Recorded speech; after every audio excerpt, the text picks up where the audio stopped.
Bonjour à tous, bienvenue dans ce nouvel épisode de l'art du NFT. On est avec Benjamin et Lloyd aujourd'hui, qui est notre invité de la semaine. Et on va vous parler, comme d'habitude, un petit peu d'actualité au début, avant d'enchaîner sur ce beau projet qui se trouve sur Solana. Donc ça change un petit peu.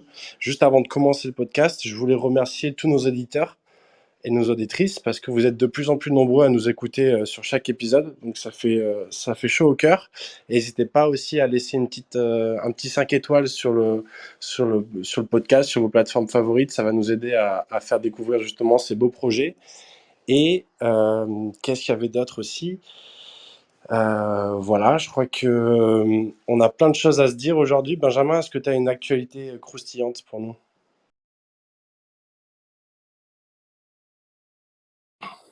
Tu es muté, Benjamin. Pas d'actualité du coup. Est-ce que c'est revenu? Est-ce que ça va mieux? Yes, c'est bon. Ouais, ok, super. Bon, On montera au ok. On peut coupage. lancer quand Ah non, mais j'ai Ok. déjà lancé là. Ah, d'accord. Ok, ouais, je crois que ta connexion est pas top, Benjamin. Donc essaye de peut-être de rebooter tout ça, reboot ton Wi-Fi et je vais commencer sans toi. Du coup, l'actualité, Ok. si ça te dérange pas. Du coup, moi, j'ai vu plusieurs trucs passer cette semaine. On va pas trop rentrer dans le détail parce que sinon, ça va nous prendre tout l'épisode. Mais en gros, j'ai vu que, enfin, je pense que vous l'avez tous vu, c'est Twitter qui a annoncé qu'ils allaient s'impliquer plus maintenant au niveau crypto. Donc, ils vont permettre de recevoir aux influenceurs des tips, donc des dons pour soutenir les créateurs de contenu en Bitcoin et en Ethereum. Et le petit bonus sur les NFT, c'est que maintenant, ils vont aussi certifier à l'avenir les photos de profil. Donc, si vous avez un CryptoPunk ou un Bored Ape, ben, il y a des grandes chances que vous puissiez avoir la petite icône vérifiée sur Twitter. Et on voit du coup que, ben, qu'ils embrassent ce tournant de l'histoire d'Internet, on va dire.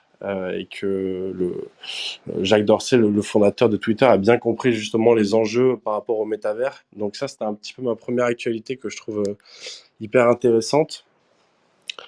La deuxième actu, qui est un petit peu plus rigolote, c'est que Booba va sortir, notre rappeur français préféré, la superstar qui habite à Miami, va sortir son prochain album en NFT. Donc ça, bon, ben à voir ce qui va se passer, mais c'est quand même intéressant, tant au point de vue de l'adoption que voilà, histoire de. Enfin, on a vu que 50 Cent, il avait vendu déjà en Bitcoin un de ses albums et que grâce à ça, il s'était sorti de la faillite. Donc, à voir si c'est la même chose avec Booba. Ça serait assez marrant. Euh, et la dernière actu que j'ai, et je les passe un petit peu vite fait, je suis désolé, ça fait pas très animé, mais la dernière actu que j'ai, c'est André Cronoj, qui, je sais pas si je dis bien son nom, c'est le fondateur de Young Finance. Enfin, c'est un développeur qui est bien connu de la communauté crypto. Et il veut lancer, enfin, il a lancé un grand compétiteur à OpenSea. C'est son ambition. C'est une plateforme qui est entièrement open source, donc n'importe qui va pouvoir construire dessus. Il veut supporter différentes chains, donc pas juste Ethereum, mais Tezos, Solana, etc. Donc plein de potentiel et surtout le gros la grosse partie qui fait vraiment du buzz, c'est que il prend zéro commission en fait. Il y a zéro commission, zéro frais de transaction sur les ventes de ces NFT. Donc il y a beaucoup de promesses. Ben, en fait, elle est déjà en place. Donc à voir comment ça se développe. Mais clairement, il a un enfin, il a une grosse ambition. Et l'idée derrière, c'est justement ce qu'il disait pour promouvoir, on fait pas ça pour l'argent, mais pour le message. Et bon, on parle souvent de cet esprit de centralisation versus décentralisation. Donc on est dans une industrie qui prône la décentralisation. Et c'est vrai qu'à l'heure actuelle, OpenSea détient 98% du trafic des NFT. Donc il y a besoin d'avoir des solutions alternatives. Après, est-ce que prendre zéro commission, c'est forcément viable? C'est ouvert au débat. Je sais pas si... Enfin, j'ai vu des gros débats passer, en gros, comme quoi ben, les frais de transaction sur les plateformes, c'est un petit peu les droits de suite, les royalties des développeurs au final. Parce que ben, pour moi-même, pour lancer une plateforme, je sais que ben, ça coûte énormément en fait en frais de, jeu. Donc, c'est beaucoup de travail, de dépenses. Et donc, prendre zéro commission, à voir si leur modèle est viable ou pas. Seul l'avenir nous le dira. Donc voilà, c'était un petit peu le tour de mes actus. Est-ce que Benjamin, ça va mieux ta connexion? Ouais, ça va mieux, merci. Ouais, moi, si vous m'entendez bien, et ben, alors à ce moment-là, je vais vous parler de la plateforme qui s'appelle Audius, Audius, qui est pas tellement pour l'instant nouvelle, elle a été lancée l'année dernière, mais on parle vraiment de plus en plus de cette plateforme Audius parce qu'elle est construite sur une blockchain d'abord, et puis elle permet ce que la blockchain peut permettre de mieux pour des artistes, c'est-à-dire l'indépendance, une meilleure rémunération et puis une décentralisation, mais ça je vais y revenir. En fait, Audius est une plateforme de streaming qui se situe à mi-chemin entre on va dire entre Spotify et SoundCloud, mais en prenant ce qu'il y a de meilleur dans ces deux plateformes et en ajoutant en plus une vraie liberté.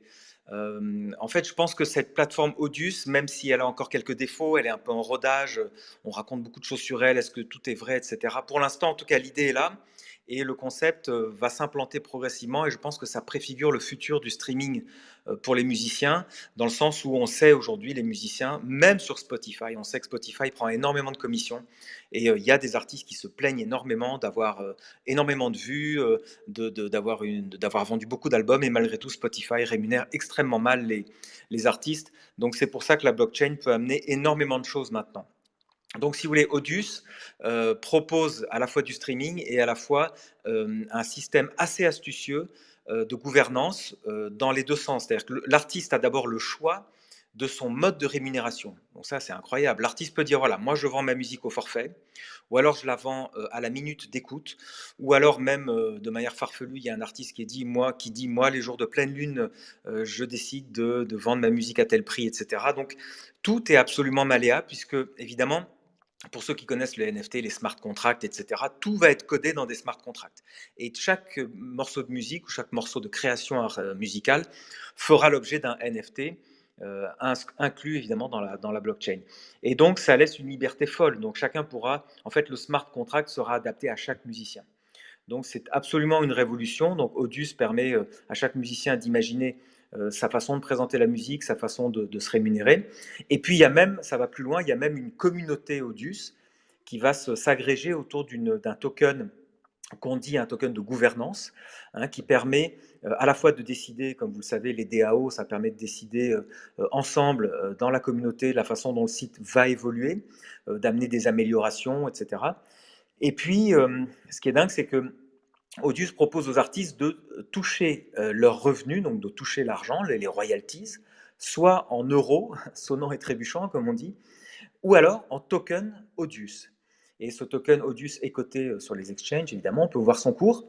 Alors son cours avait très fortement monté, mais peu importe, ce qui compte, c'est de s'imaginer que les artistes, comme tout dans l'univers crypto, vont pouvoir choisir d'être eux-mêmes leurs propres financiers et gérer les revenus, soit en euros stables, évidemment, ou alors en token Audius, où il y a beaucoup de spéculation.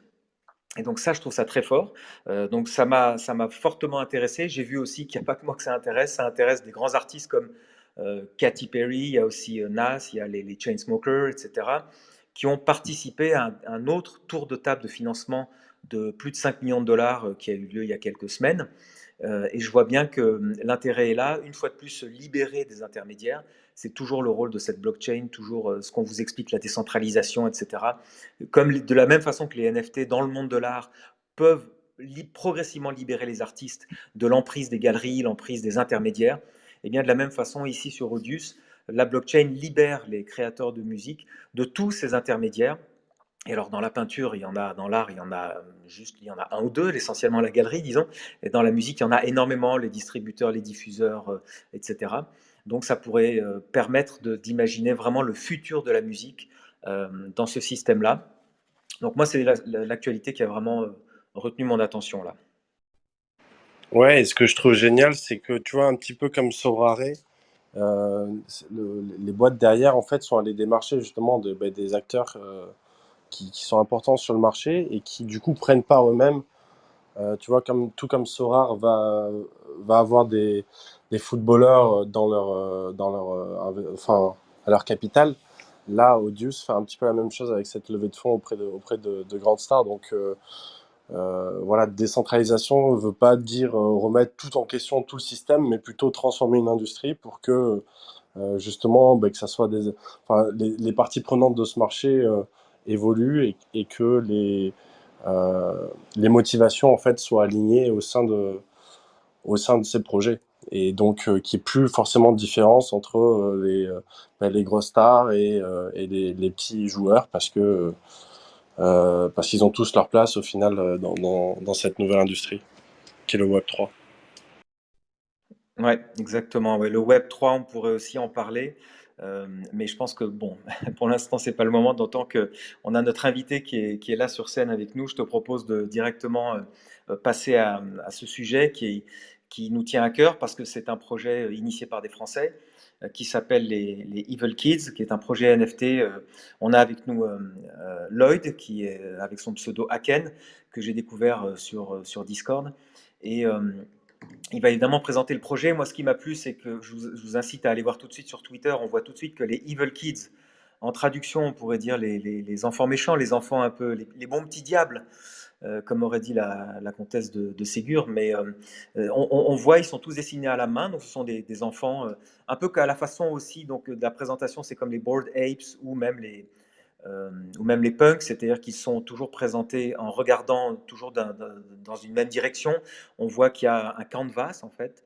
L'enfant est habillé différemment avec des casques, de,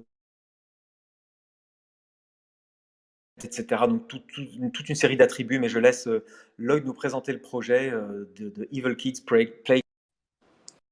Ouais, déjà présente-toi peut-être Lloyd et présente-nous ensuite Evil Kids. Bonjour tout le monde déjà.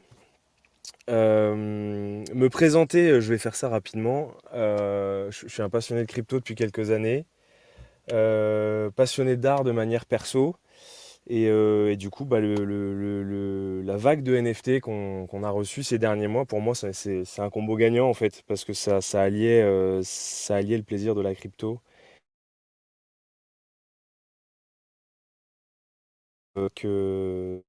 Du coup, Benjamin a parlé avec lui. Qui est Nicolas, Anthony et Cyril, le dessinateur. J'avais l'idée de démarrer un DAO depuis très longtemps. Parce que pour plusieurs raisons. Le DAO, je crois qu'on en avait parlé rapidement avec Benjamin peut-être ou avec Nico. J'avais cette envie de partager avec les gens qui arrivaient sur ce monde de la blockchain qui est violent, mine de rien, quand on arrive dessus. C'est quelque chose que moi j'ai trouvé violent en venant de la finance traditionnelle. Des trucs avec des gaps énormes, des déceptions gigantesques, etc. On s'est dit pourquoi on ne partagerait pas les connaissances que nous on a, le temps qu'on passe à chercher les choses, à décrypter des projets, les contacts qu'on a aussi, qui s'investissent eux dans des pré-sales, etc. Et je me suis dit finalement un DAO, on pourrait partager ça gratuitement, ce serait pas mal. Et finalement le NFT il est né parce qu'on s'est dit ce serait cool d'avoir un signe de ralliement, d'avoir cette image auquel on est lié, qui est un peu un pass, voilà, un peu un pass pour dire qu'on appartient à une communauté parce qu'on a envie de créer quelque chose de solide, on a envie de créer quelque chose qui dure. Et les Evil Kids ont trouvé ça cool. On pourra en parler plus tard, mais pourquoi des enfants? Voilà, on a une raison particulière à ça. Pourquoi des Evil Kids? On a aussi une raison particulière à ça. On peut en parler si vous voulez. Mais en gros, l'idée c'était ça. Voilà, c'était de créer un DAO dont on peut parler aussi d'ailleurs. Oui, c'est ce qui m'a frappé, Lloyd. J'ai vu la roadmap, qui est d'ailleurs sur la forme, qui est évidemment une roadmap qui est écrite sur une feuille à carreaux, comme quand on était en classe et qu'on écrivait un devoir. D'ailleurs, cette roadmap a été notée 0/20, ce que je trouve plein d'humour.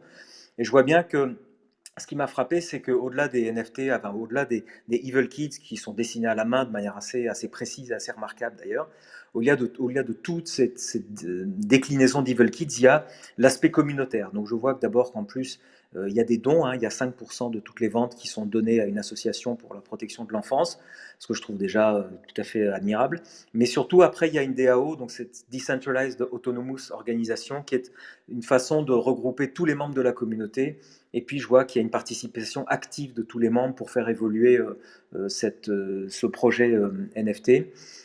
Donc ça, effectivement, tu pourrais nous dire ce qui est... Alors, j'ai compris que c'était des enfants parce que il y a le monde de l'enfance, donc j'imagine que vous êtes, comme beaucoup de grands parmi nous, attachés à ce qu'on a vécu dans l'enfance et on veut pas lâcher ça, j'imagine. Et puis d'autre part, l'aspect, vous êtes plus axé sur l'association plus que le gaming finalement. Est-ce que c'est ça qui vous a motivé?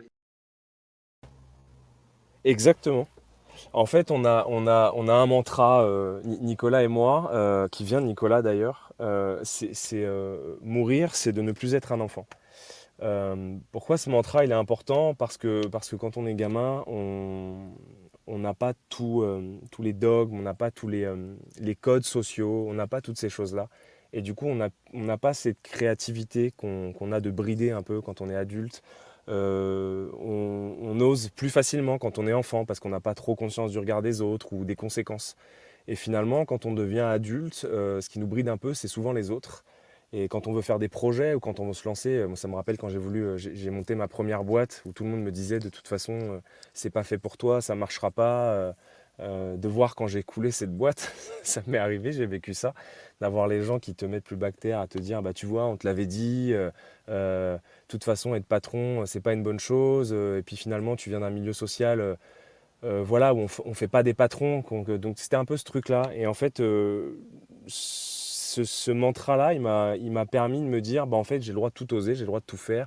Je m'en fous de ce que les gens disent, je m'en fous de ce que les gens pensent. Ce qui compte, c'est que moi, je m'amuse et que ma créativité, je puisse l'exprimer. Et les Evil Kids, en fait, on voulait absolument que ce soit un enfant parce que l'enfant, c'est là où on apprend. Et en fait, l'idée du DAO, elle vient de là. Je voudrais vraiment que ce soit un endroit et un des pôles principaux du DAO, ce sera cette école.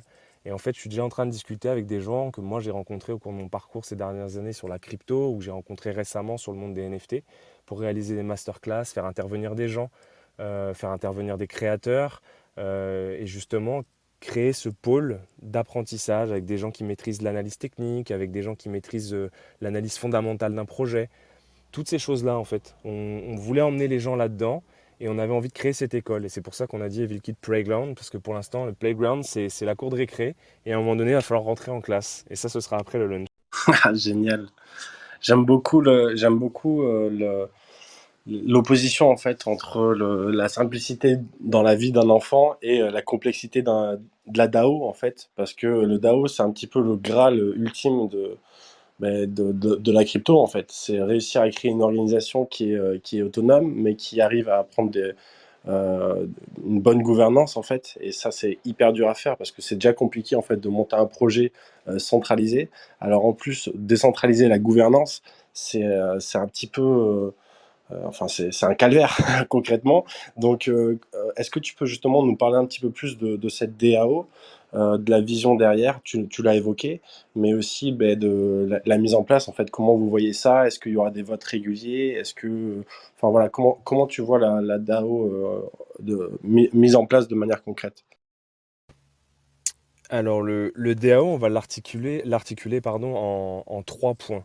Le premier point, déjà, c'est qu'en fait, il y a une partie du market en fait, qui sera redistribuée à la communauté. C'est-à-dire qu'en fait, sur les frais, évidemment pas tous, pour des raisons que j'ai entendues tout à l'heure, vous le savez très bien, pour la viabilité d'un projet, on est obligé aussi de continuer à générer des fonds. Malgré tout, on veut qu'une partie de ces fonds soit rétribuée à la communauté pour 2 raisons.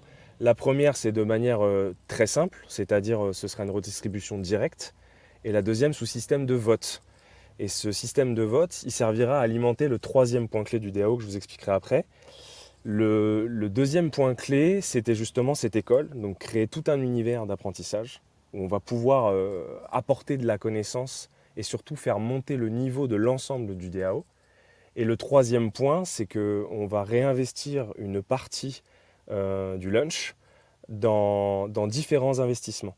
Et pour l'instant, on est en train de travailler sur 2 investissements principaux. Et c'est pour ça que je te disais que du coup, la première partie servira à alimenter la troisième, c'est-à-dire qu'on aura un système de vote qui sera très très régulier et on proposera à la communauté en fait d'investir cet argent dans des actifs. Et justement, on avait imaginé que le DAO pourrait posséder son propre petit musée avec des NFT, ses propres fonds, c'est-à-dire des petits investissements sur des projets en devenir, et voire même pourquoi pas, et ça ce serait pour moi le Graal absolu, parce que c'est un rêve, j'adore aider les gens à construire des choses. Bien évidemment, il y a toujours un fonds spéculatif et financier, mais voir les choses naître, développer, enfin, moi ça me rend fou, hein, tu vois, j'en bégaye, j'adore voir ça, l'émulation qu'il y a derrière un projet.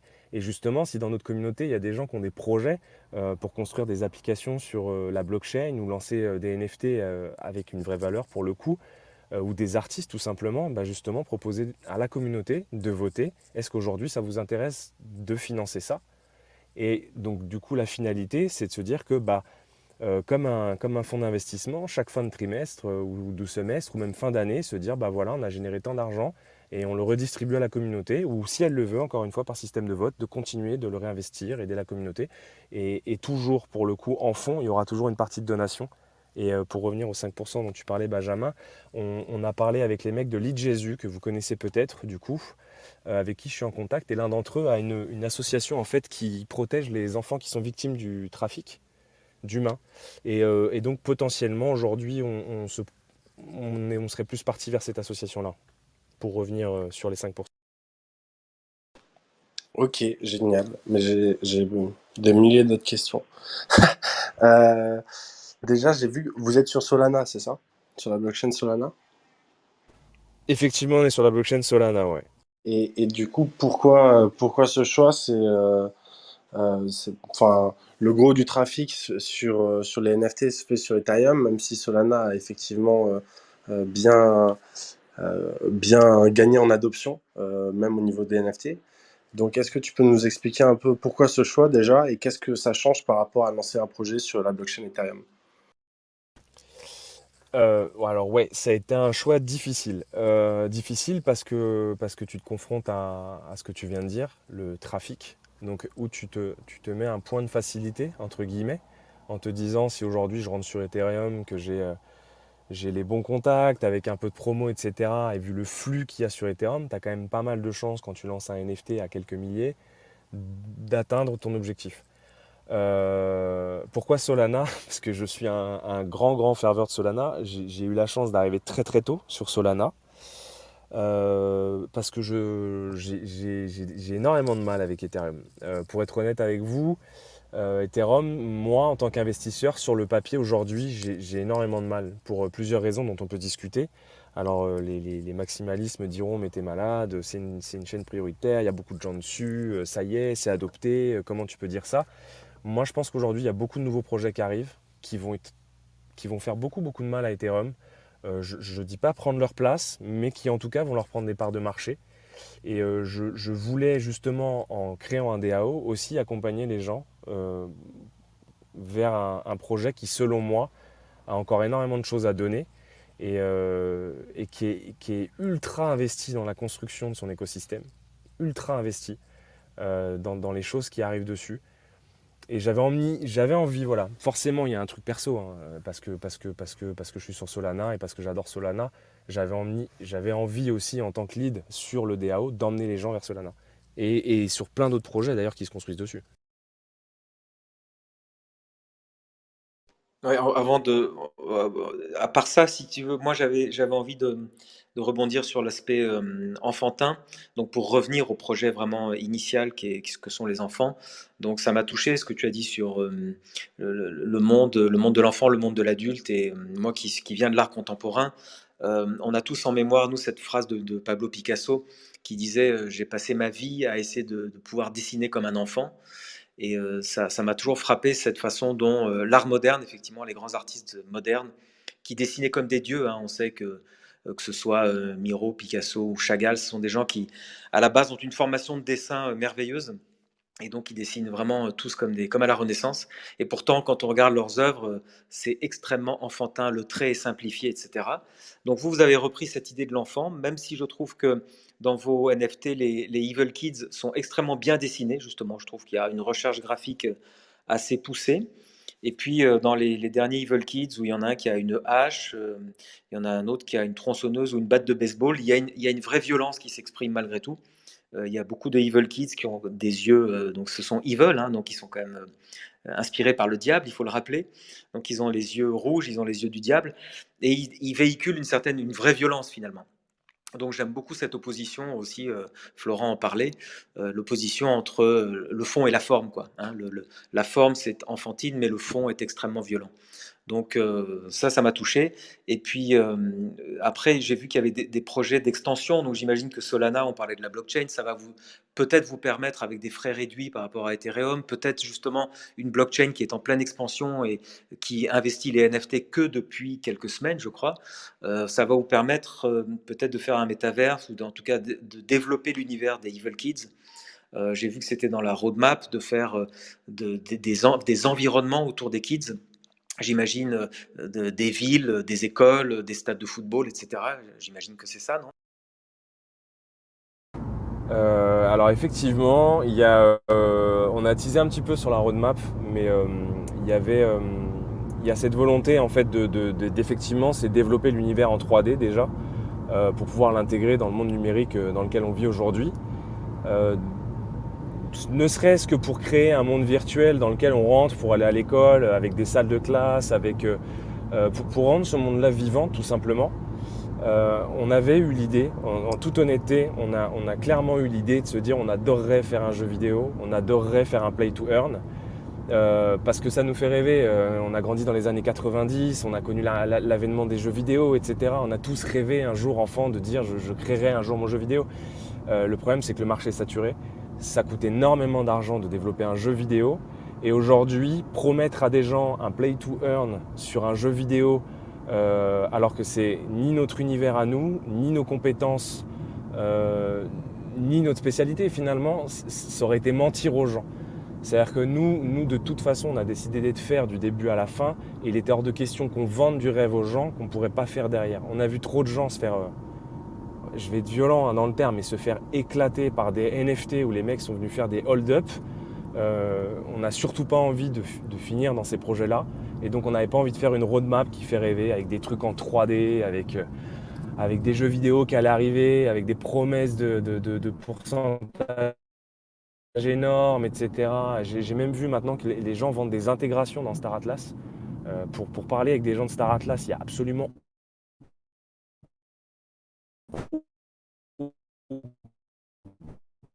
Ah, Lloyd, on t'entend plus, Lloyd. intégration prévue aujourd'hui, et ils n'ont pas du tout envie. Star Atlas, vous m'entendez?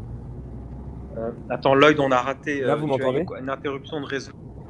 Oui, maintenant D'accord. on t'entend. Tu parlais de. Là, tu Ouais, m'entends? là on t'entend. Sur Star Alliance, c'est intéressant. Rappelons que Star Alliance, c'est aujourd'hui le plus gros projet de gaming, enfin de NFT, de jeux sur Solana, sur la blockchain Solana. Tu peux nous dire tu peux nous redire ce que tu disais sur Star Alliance? Arrivé, oui, on en a eu l'idée. Par contre, on le fera pas. On fera pas de jeux vidéo. Voilà, on pourra créer un petit monde virtuel pour animer l'écosystème, mais on n'en fera pas un jeu vidéo. Ça, c'est une certitude aujourd'hui. Et après, justement, si ça se développe en 3D, tu peux quand même imaginer que ben, ce rôle d'avatar puisse être utilisé dans des jeux au final, tu vois, et dans l'écosystème en tant que ton avatar de jeu, et sans avoir besoin de développer un jeu qui effectivement ben, coûte beaucoup, surtout sur la blockchain, et prend du temps. Ouais, carrément. Là-dessus, tu as raison, hein. C'est aussi pour ça qu'on le fait en 3D. C'est parce que justement, on sait qu'il y a des utilités annexes.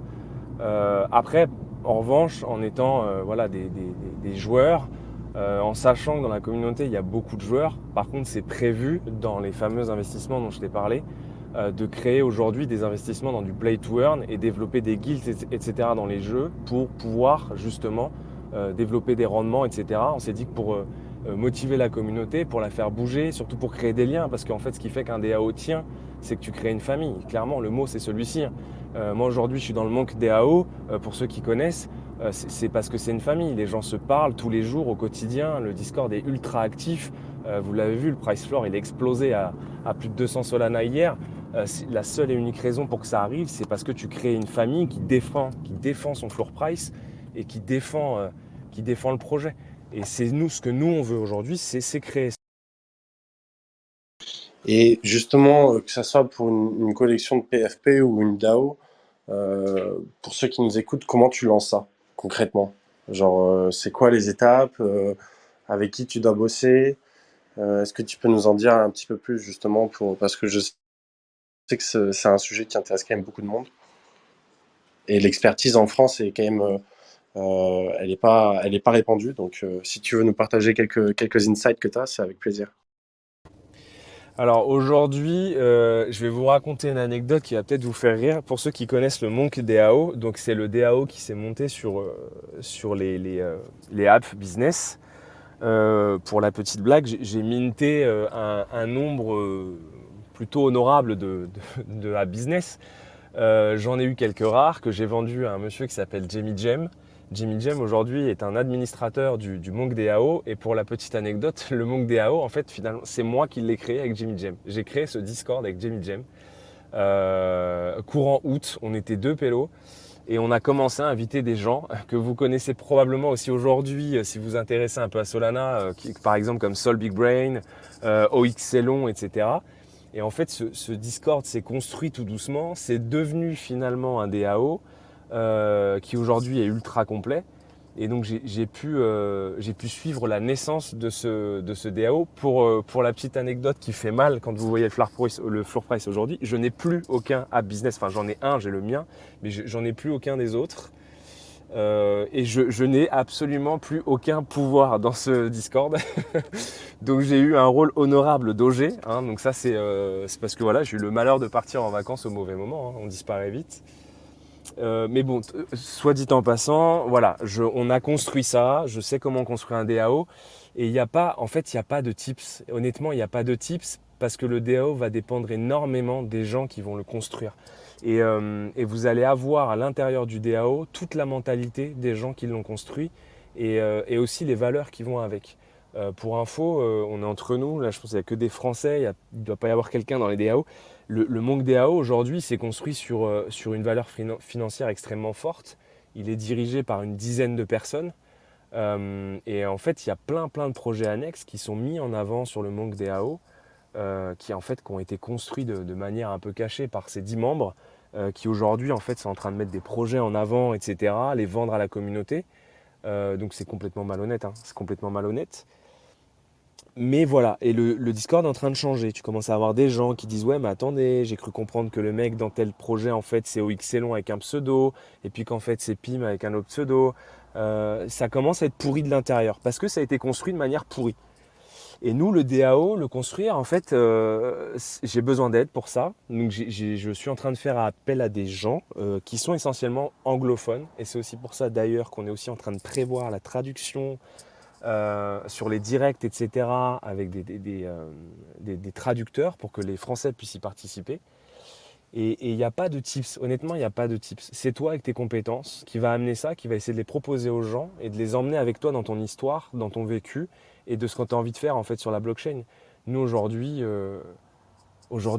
enfin, ce serait mentir que de dire aux gens qu'on n'a pas envie de faire d'argent.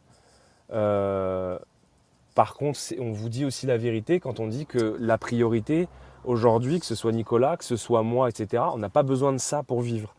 Et on a une vraie vocation à partager ça. Et le DAO pour nous aujourd'hui, c'est pas du tout un espèce de venture. On va dire aux gens, attendez, on va faire des investissements de fou, on va conquérir la blockchain, on sera les rois du pétrole. Pas du tout.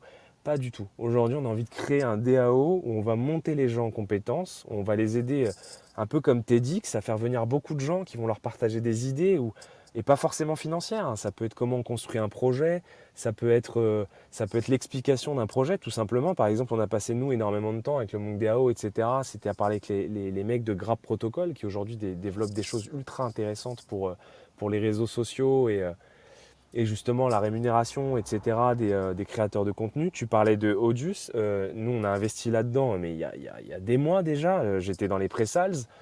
C'est tout ça, en fait, c'est des choses qu'on a envie en fait, on a envie de le partager, on a envie de le donner à des gens pour les emmener avec nous, tout simplement. Ok, question triviale. Si aujourd'hui je veux acheter un Evil Kid sur la plateforme Solana, je tape quel site web exactement? Est-ce qu'il y a le OpenSea de Solana? Et comment je trouve un Evil Kid aujourd'hui? Alors le Evil Kit, tu vas le trouver sur une plateforme secondaire. Malheureusement, on n'a pas le côté qualitatif d'OpenSea aujourd'hui sur Solana. Il y en a qui s'en rapprochent, on n'y est pas encore. Aujourd'hui, il y a deux grosses plateformes qui se battent sur Solana, c'est Solanart et Digital Eyes. Euh, Nous, aujourd'hui, on pense que notre marché secondaire sera d'abord fait sur Digital Eyes. Pour deux raisons. La première, parce qu'il nous faut une plateforme pour que les gens puissent vendre et acheter leur NFT, et qu'aujourd'hui, on n'a pas fini de construire la nôtre. Et donc, j'en profite aussi pour annoncer que du coup, l'objectif des Evil Kids est aussi d'avoir sa propre marketplace pour maîtriser tout simplement les fees. Voilà, tout simplement pour maîtriser les fees et assurer une sécurité accrue euh, sur, euh, sur la validité des NFT qui sont mis en vente. Donc ça fera partie de la roadmap, c'est d'avoir notre propre marketplace. Mais dans un premier temps, on proposera une marketplace qui aujourd'hui existe, qui est certainement, ce sera Digitalize. Solanart nous a contactés, on discute avec eux. Voilà, après c'est des discussions, voilà, ça se joue sur des frais, sur des promesses, sur plein de choses. Voilà, c'est que des discussions. Donc ça se trouvera sur le marché secondaire et vous pourrez l'acheter là, sur Digitalize. Et ensuite, oui, effectivement, il y aura un site et le site internet des Evil Kids sort cette semaine. Donc là, ils sont pas encore mintés, les Evil Kids, on est d'accord. Pas du tout. La technologie est très différente sur Solana d'ETH. Aujourd'hui, il y a quelque chose qu'on appelle la Candy Machine. C'est des devs qui ont développé ça sur Solana. La Candy Machine, c'est une techno qui a été codée par des mecs, qui est assez particulière, qui est pas qui est pas sur Ethereum. C'est-à-dire qu'on va mettre à disposition dans un code, entre guillemets, nos JPEG, nos métadonnées et le token. Et en fait, ça porte bien son nom, hein. Tu vas mettre une pièce et en contrepartie, tu vas recevoir ton NFT qui sera assemblé au moment de ton mint. Mais donc du coup, mais est-ce qu'ils sont déjà disponibles au Mint, les Evil Kids, ou il faut attendre justement la semaine prochaine pour être en mesure de le faire?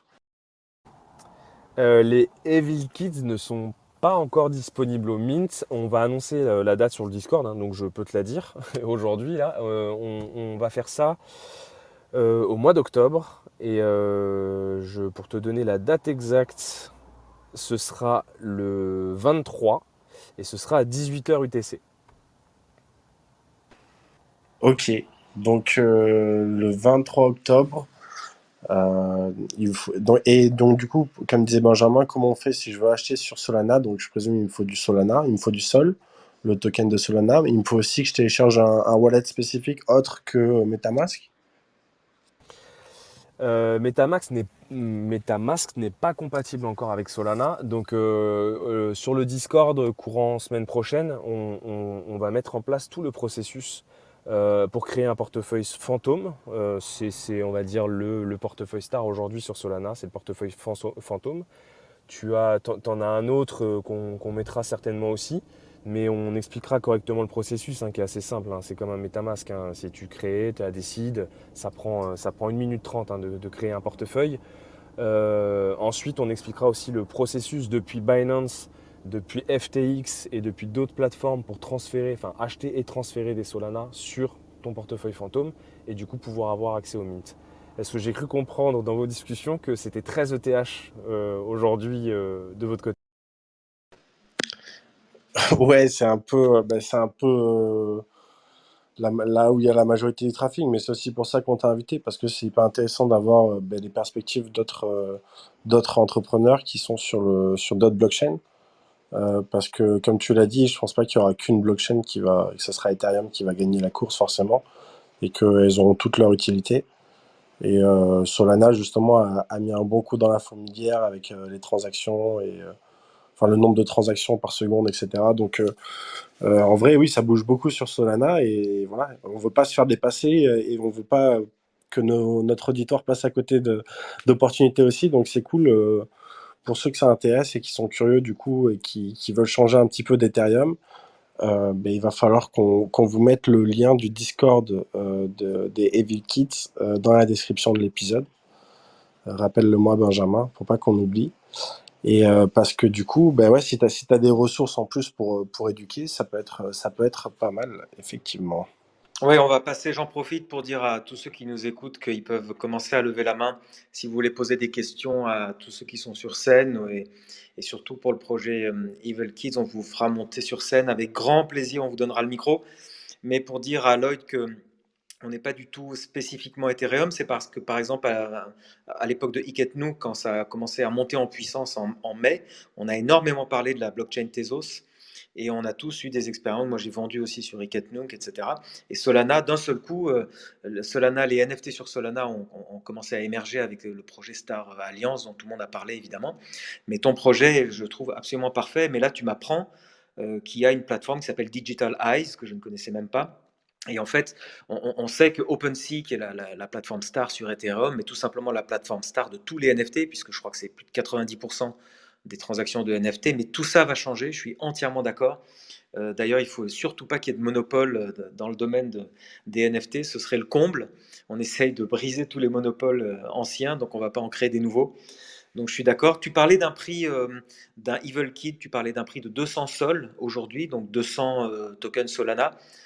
Ça, c'est un prix qui est pour l'instant en one-to-one, quoi. Si on veut acheter directement un Evil Kids, c'est le prix annoncé. Donc j'imagine qu'il faut multiplier 200 par le prix du Solana qui est de 134 dollars aujourd'hui. C'est ça le système? Non, je crois que Alors, tu t'as... je pense qu'en faisant ton calcul, Benjamin, tu comprendras que ça aurait été un rêve absolu de vendre 200 Solana chacun de mes NFT. Non, c'est 2 Solana, Benjamin. Ouais. Au prix de 140 euros aujourd'hui, oui, effectivement, voilà, faut faire le comparo. Nous, on était parti à la base justement pour être un peu fair avec les gens parce qu'il y a eu des grosses surprises avec l'évolution des prix. On avait statué sur un prix en dollars. Et on avait dit aux gens, en fait, on fera l'équivalent de ce prix en Solana pour que voilà, on soit pas dans la balance et à devoir changer continuellement le prix en Solana. On a dit comme ça, les gens quand ils arrivaient sur la plateforme, ils savaient tout de suite que de toute façon, leur investissement en dollars serait équivalent à tant. On est arrivé aujourd'hui, nous, à 350 dollars parce qu'on estimait que c'était le prix correct par rapport à ce qui se faisait aujourd'hui, à la qualité de nos dessins, etc. Et on a statué sur ce prix-là et on est encore dans les bons prix aujourd'hui.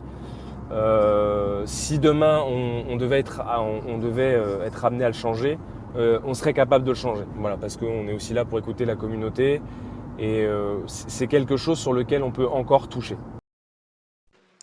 Parce que 350 dollars, c'est quand même une somme importante, sachant que les, les collections sur Ethereum, tu vois, qui ont bien fonctionné à la base aussi, elles étaient gratuites si c'est des CryptoPunks.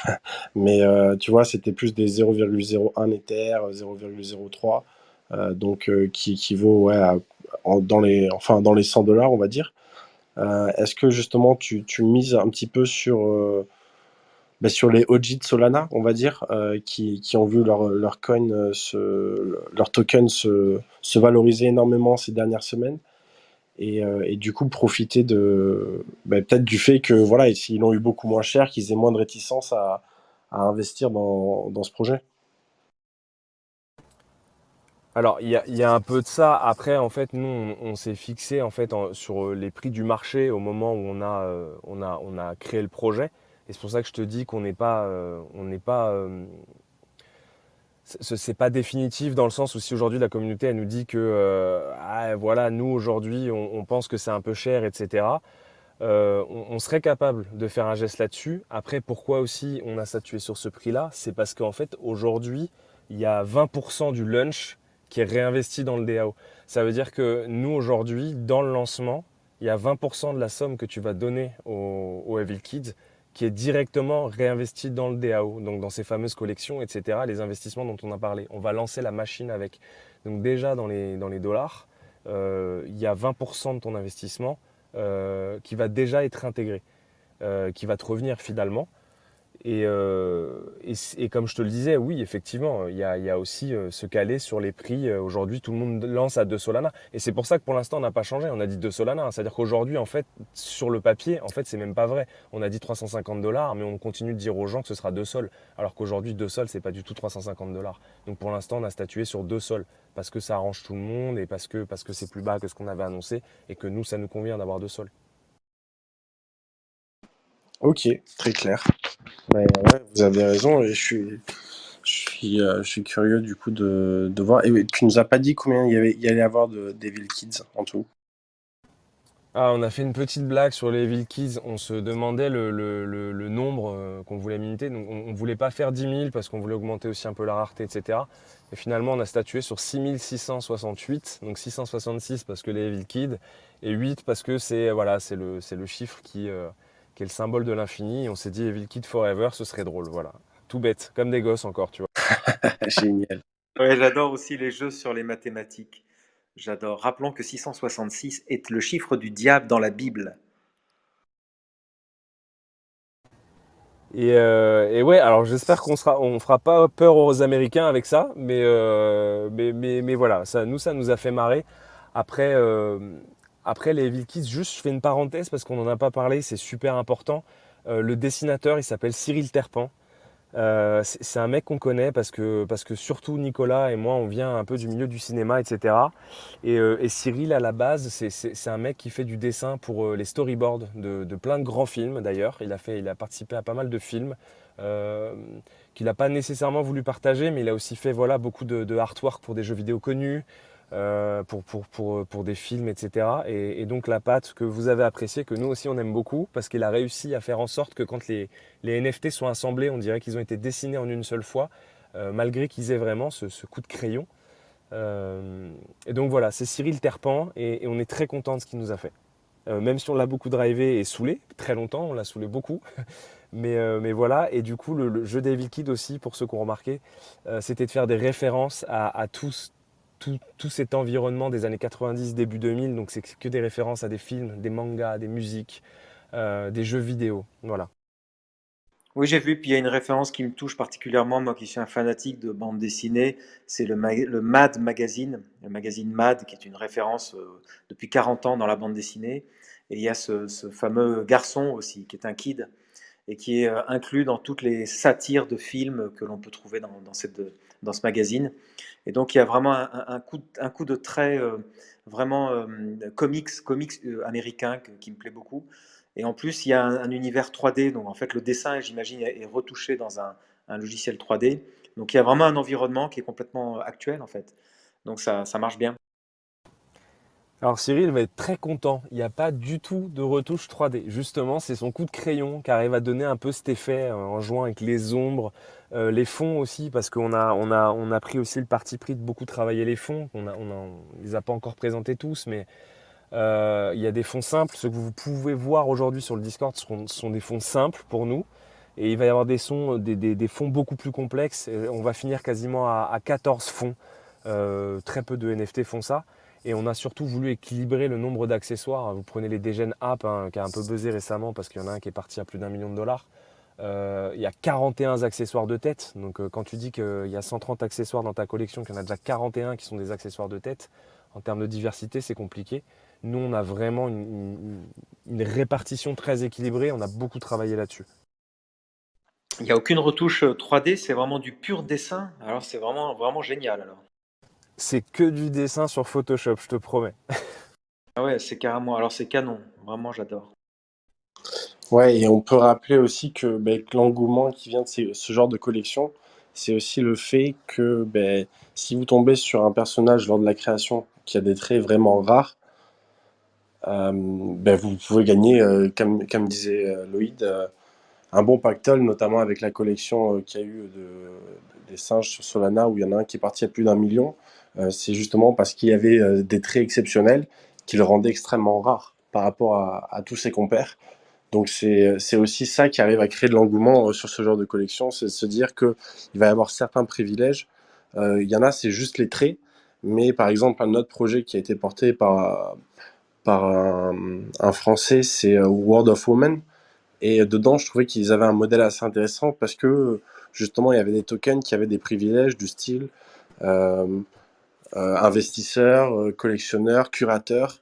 Donc, si vous possédez enfin, il y a une quantité limitée de tokens curateurs, et si vous le possédez, justement, vous pouvez influencer la DAO. Et je trouve ça intéressant, justement, Cette mise en place de la DAO au travers des NFT et plus au travers des tokens classiques de crypto-monnaie, quoi, qui du coup lie l'aspect monétaire à l'aspect de gouvernance, alors qu'avec les NFT, c'est plus justement l'utilité qui est liée à la gouvernance et la communauté qui est liée à la gouvernance et pas le système financier en fait qui unit ces deux mondes. Ouais, moi, je voulais effectivement rebondir là, sur ce que vient de dire Florent par rapport au financement. J'ai toujours maintenant des questions que je me pose sur ces projets NFT. Le tien, par exemple, tu as dit être une bande d'amis, vous avez lancé ça entre amis. Tu as dit ne pas avoir besoin de ça pour vivre. Donc, je sous-entends que ton projet est autofinancé par vous-même, par vos propres fonds, ou alors est-ce que vous avez des investisseurs? Et est-ce que vous cherchez des investisseurs? Et à ton avis, est-ce qu'aujourd'hui c'est facile de présenter des projets NFT à des investisseurs, en tout cas en France? Alors c'est une super question. Donc oui, c'est complètement autofinancé. Pour le détail, hormis Cyril, qui est une rencontre qu'on a fait sur notre parcours professionnel, que ce soit le dev, que ce soit Nico, donc Arstat et moi, on se connaît minimum depuis 10 ans et quasiment 20 pour Anthony. On a la chance aujourd'hui que nos compétences nous permettent de nous relier sur ce projet-là. Maintenant, oui, c'est autofinancé. Après, présenter des projets à des investisseurs NFT en France aujourd'hui, je te jure, enfin après, moi j'essaierai même pas. J'essaierai même pas. Alors, ou parce que j'ai pas les contacts, ou parce que j'ai peut-être encore une idée fausse de cette difficulté énorme en France à rentrer dans la crypto. Je connais des gens aujourd'hui qui font partie d'Asso, qui ont monté des entreprises qui ne peuvent même pas ouvrir de compte en banque à cause de la crypto. Elles n'ont pas le droit d'avoir de compte, elles n'ont pas le droit de faire de retrait, elles ont dû faire des montages extrêmement complexes. C'est très difficile la crypto-monnaie en France aujourd'hui. J'adorerais le faire et j'espère faire partie de ces gens qui le feront, justement, d'aider au déploiement de ces technos, des NFT, etc. Et cetera. Et je le vois autour de moi, hein, quand tu parles des NFT aujourd'hui, c'est aberrant pour beaucoup de gens, complètement aberrant pour beaucoup de gens. C'est quelque chose qu'ils n'arrivent pas à concevoir, que des gens achètent un JPEG. Tu as beau leur expliquer le parallèle avec acheter un tableau, c'est inconcevable pour eux, absolument inconcevable. Donc trouver des investisseurs, surtout aujourd'hui en France, où on a quand même un type d'investissement très particulier. Pour ceux qui s'intéressent à l'investissement, le profil français n'est pas du tout le même que celui asiatique et américain. C'est pas du tout les mêmes prises de risques, c'est pas du tout les mêmes domaines d'activité. Donc arriver, enfin je vous le dis aujourd'hui, ça va pas être une société française qui va mettre 1 million dans un Degen App demain. Ouais, on l'a bien vu avec la grosse levée de fonds de Sorare, où il y avait au final sur les 680 millions qu'ils ont levés, il y avait un pourcentage ridicule, si ce n'est complètement absent d'investisseurs français justement dans cette boîte. Donc c'est un peu triste. Mais après, je pense que quand même les choses changent. Effectivement, ça dépend de ton audience. Enfin, moi j'ai fait l'erreur d'aller voir des institutions publiques pour mon projet et c'est peine perdue. Enfin, tu fais surtout de l'éducation quand on daigne t'écouter. Et voilà, et quand tu fais de l'éducation, tu peux pas vendre ensuite juste derrière. Il faut le temps qu'ils incubent ce savoir. Et donc, voilà, ça prend du temps. Tout ce qui est institution, ça prend du temps. Après, je pense que voilà, on est en train en tant qu'écosystème, on est en train de s'organiser, se structurer. Et on va avoir des acteurs qui vont émerger et les investisseurs suivront aussi, tu vois, parce que même si ça va pas être des VC classiques, je pense que ça va être justement des gens qui ont bien réussi dans le monde des NFT ou de la crypto et qui ont compris l'opportunité dès le début et qui vont du coup agir de manière peut-être plus, tu vois, genre plus dépendante ou indépendante, pardon,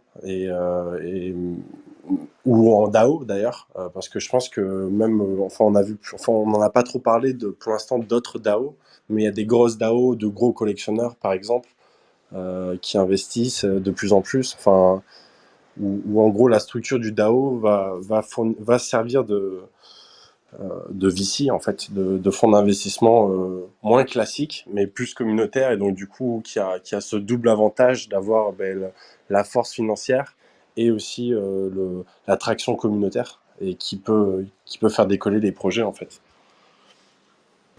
Ouais, mais j'attends, je vais rebondir sur ce que vous venez de dire là. J'ai vu tous les Evil Kids, tout est écrit en anglais. Donc évidemment, ça j'ai bien compris. Est-ce qu'on pourrait pas imaginer, est-ce que Evil Kids peut pas, même basé en France, imaginer convaincre et séduire des investisseurs étrangers à partir du moment où toute la communication est en anglais? Est-ce que c'est important maintenant, la nationalité des créateurs de projets? Est-ce que tu crois que ça impacte la levée de fonds? Alors, non, ce qui impacte la levée de fonds, c'est là où tu l'as fait, hein.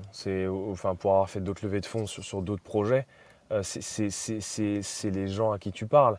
Aujourd'hui, que tu sois un Français, un Malaisien ou un Américain, ça va dépendre de ton auditoire, tout simplement, hein. Et c'est d'ailleurs pour ça que le premier enjeu dans une levée de fonds, c'est de trouver les gens à qui tu vas la proposer. Et ça dépend énormément de ça, la réussite d'une levée de fonds. Donc nous, aujourd'hui, sur le DAO, aujourd'hui, c'est ce que je disais, et c'est pour ça que j'ai des petits contacts à droite à gauche que je me suis fait dans la crypto en parlant, en partageant, en investissant, en étant intégré par des gens dans une pré-sales, etc. Tu discutes avec des gens et aujourd'hui, c'est devenu facile, enfin pas facile. C'est facile d'avoir des contacts. Je dis pas de vendre, c'est pas vrai. C'est facile d'avoir des contacts à l'autre bout de la planète en étant en France et proposer des choses aux gens. Et aujourd'hui, tu as des gens qui sont à l'autre bout de la planète, qui n'ont strictement rien à faire de de ton origine. En fait, ce qui compte, c'est ton projet. Et d'ailleurs, c'est drôle parce que je vais retenir une phrase de quelqu'un qui m'a dit ça un jour et ça m'a fait rire. Elle m'a dit, vous en France, là où vous voyez un obstacle, nous, on voit une opportunité. Et cette phrase, elle m'a marqué. Elle détermine beaucoup de choses que je fais aujourd'hui. C'est qu'effectivement, et je sais que ça fait un peu rabat-joie en tant que Français de dire ça, mais c'est une réalité. Si tu es un peu trop en avance, et comme tu disais, Florent, et ce qui est génial aujourd'hui, c'est que tu as beaucoup de gens qui ont l'impression d'être en retard sur la crypto, parce que voilà, le Bitcoin est sorti en 2008, 2009, que voilà, ils ont l'impression d'être en retard, alors qu'en fait, il y a tout à faire. Il y a tout à faire encore. Et c'est ça qui est génial, c'est de se dire et de convaincre les gens qu'aujourd'hui, ils sont encore early, qu'ils peuvent encore construire, qu'ils peuvent encore gagner, et, euh, et qui peuvent faire partie en fait de cette histoire et faire partie de ces gens, parce que plus on sera nombreux à utiliser, plus on sera nombreux à parler à nos banques qu'on a besoin de faire des transferts sur des comptes, qu'on a envie d'avoir des cartes bleues qui soient liées à d'autres comptes que celui de notre compte en banque, etc. C'est l'afflux de ces demandes-là en fait qui va accompagner le changement. Ben écoute, je trouve que c'est un merveilleux mot de la fin. On n'a pas eu de questions de l'auditoire sur cet épisode, mais en tout cas, merci beaucoup d'être venu nous présenter ton projet, mais aussi la vision derrière. Et c'est vrai que ben, ce genre de format, tu vois, genre, on est en train de reconsidérer le format du podcast avec Benjamin, et c'est vrai que c'est génial en fait d'avoir la chance de, tu vois, rentrer un petit peu plus en profondeur que, tu vois, une description de Twitter et juste le visuel, et de voir le projet et les personnes derrière. Donc, dans tous les cas, on va continuer ce format, je pense. Et en tout cas, merci beaucoup d'être venu présenter ton projet. Oui, merci Où est-ce, Lloyd où est-ce que, d'être venu. où est-ce que les gens peuvent te suivre ou suivre ou rejoindre facilement le Discord, du coup, sûrement via Twitter, je présume? Exactement, il y a un lien vers le Twitter. Donc si vous tapez Evil Kids NFT, donc c'est le lien. Et voilà, il y a le lien vers le Discord. On est un peu plus de 1500 aujourd'hui en 20 jours d'ouverture, donc c'est assez cool. On a des partenariats qui arrivent avec d'autres NFT. Ça aussi, ça a été une longue histoire parce on a eu beaucoup de propositions de partenariats qu'on a refusées parce qu'on n'aimait pas les projets ou on avait détecté des hold-up, des trucs pas très sérieux. Donc on essaie de rester faire toujours. Donc on a peut-être un petit peu plus de mal à ramener du monde. On a décidé de toujours pas démarrer les campagnes publicitaires parce qu'on veut faire de l'organique. Et on y arrive, voilà. Et justement, et c'est aussi grâce, enfin moi enfin vous vous rendez peut-être pas compte, mais quand vous lancez un projet, que vous dormez pas, que ça vous prend énormément de temps, que vous vous fâchez avec votre femme, parce qu'on est ultra investi, d'avoir des gens qui te donnent justement 1 heure de temps comme ça pour détailler un projet et l'expliquer en profondeur, c'est fantastique parce que la valeur elle est là finalement. Comme vous dites, il n'y a pas que le visuel derrière un NFT ou la valeur spéculative sur le marché secondaire, il y a aussi tout ce qu'on veut construire derrière et il n'y a que dans des endroits comme les vôtres qu'on peut le faire. Et je trouve ça génial que des gens prennent le temps de monter des chaînes comme vous le faites. Parce que j'ai pas eu le courage de le faire, peut-être avec du regret. mais je trouve que ça prend du temps. Je sais que c'est très chronophage de travailler le son, d'inviter des gens, de chercher des thèmes, de partager, etc. Donc déjà félicitations à vous et merci à vous surtout de nous avoir donné du temps. Avec plaisir Lloyd, c'était vraiment, vraiment génial de t'entendre. Moi je vais me positionner, je veux absolument mon Evil Kid maintenant. Je rappelle donc à tout le monde qu'on va clore la room, comme tous les mardis à 19h on finit. Tous les mardis on se retrouvera donc mardi prochain à 18h pour une nouvelle room, l'art du NFT, avec Florent, avec un nouvel invité. Et puis je refais ma petite pub privée pour ma formation NFT, nftformation.art.